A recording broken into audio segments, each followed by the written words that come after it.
अस्सलाम वालेकुम। Fatima YouTube channel में आपको खुश आमदीद। उम्मीद करती हूँ कि आप सब खैर आफियत से होंगे। आज की मेरी एक ज़बरदस्त तहरीर है, मेरी बेटी मेरा गरूर है। कुछ दिन पहले इसके मोबाइल पर अनजान नंबर से कॉलें आने लगी। इसने ये सोचकर किसी दोस्त या जानने वाले की कॉल होगी।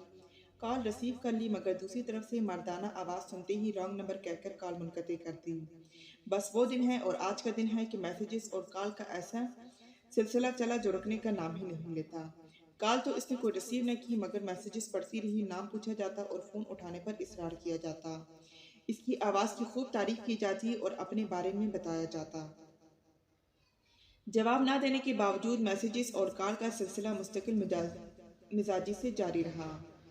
बेटी के लिए ये सब नया था। छोटी सी उम्र में एक अनजान सा एहसास था जिसे वो खुद से समझने से कासिर थी। क्या हुआ अगर मैं भी एक मैसेज कर दूं, यही पूछ लेती हूँ कि कौन है, क्यों मुझे तंग कर रहा है। इसी लम्हे इसके दिमाग में ख्याल आया और रात के 3 बज रहे थे।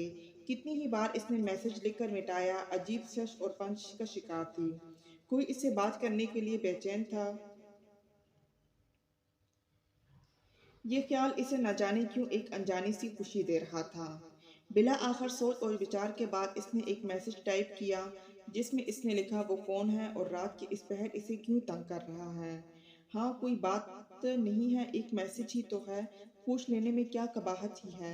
इसने खुद को तसल्ली दी। बटन दबाने ही लगी थी कि अचानक एक चेहरा इसके दिमाग इसकी स्क्रीन पर उभर आया।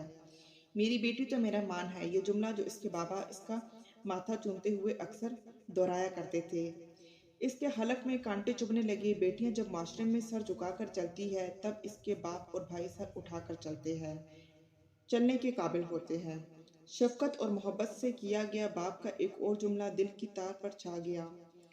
जब कभी अम्मी जी बाबा को इसे सर चढ़ाने का ताना देते, तो बाबा की तरफ से एक मखसूस जवाब आता, मेरी बेटी ये तो अपना गुरूर है। और हमेशा इसे ये जुमला सरकशार कर देता था। इसे अपना सारा वजूद सुन होता हुआ महसूस हुआ।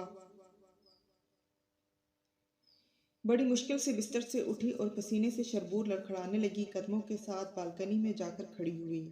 मेरी बेटी तो मेरा गुरूर है, मेरी बेटी तो मेरा मान है, मेरी बेटी तो बहुत बहादुर है। कानों में गूंजती हुई बाबा की आवाज़ तब तक सुनाई दे रही थी, जी बाबा जानी, मैं कमज़ोर नहीं हूँ, आपकी इफ़्फ़त और आपका गुरूर नहीं तोड़ूंगी इंशाअल्लाह। आपका सर कभी झुकने नहीं दूंगी। ये आपका मान हमेशा कायम रखूंगी। आपकी दी गई मोहब्बत का नाजायज़ फ़ायदा नहीं उठाऊंगी। वो सरगोशियों में बोलती गई और आंसू इसके गालों को भिगो रहे थे। इसने जल्दी से इस नंबर को ब्लॉक किया और सुकून के एहसास के साथ इसने गहरा सांस लिया और आसमान की जानिब देखने लगी। रात की आखिरी पहर थी।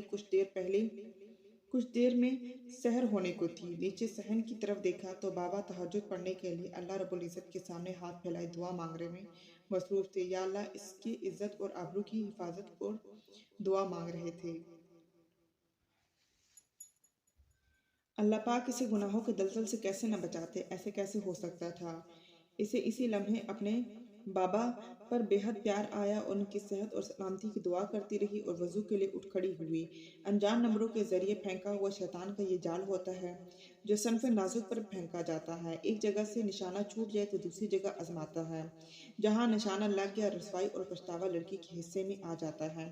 काबिल तारीफ़ है वो लड़कियाँ जो इन जालों से अपने और अपने वाबस्ता रिश्तों के नामूस को बचा लेती हैं और अपने वालिदैन का मान टूटने नहीं देती। अल्लाह पाक तमाम बहन और बेटियों की हिफाजत फरमाए। आमीन सुम्मा आमीन। ये थी मेरी आज की वीडियो। उम्मीद करती हूँ कि आपको पसंद आई होगी। मज़ीद अच्छी वीडियोस के लिए हमारे साथ जुड़े रहिए ताकि हर नई आने वाली वीडियोस आपको बर वक्त मिल सके। अपने और अपने प्यारों का बहुत सा ख्याल रखें। अल्लाह ने के बाद।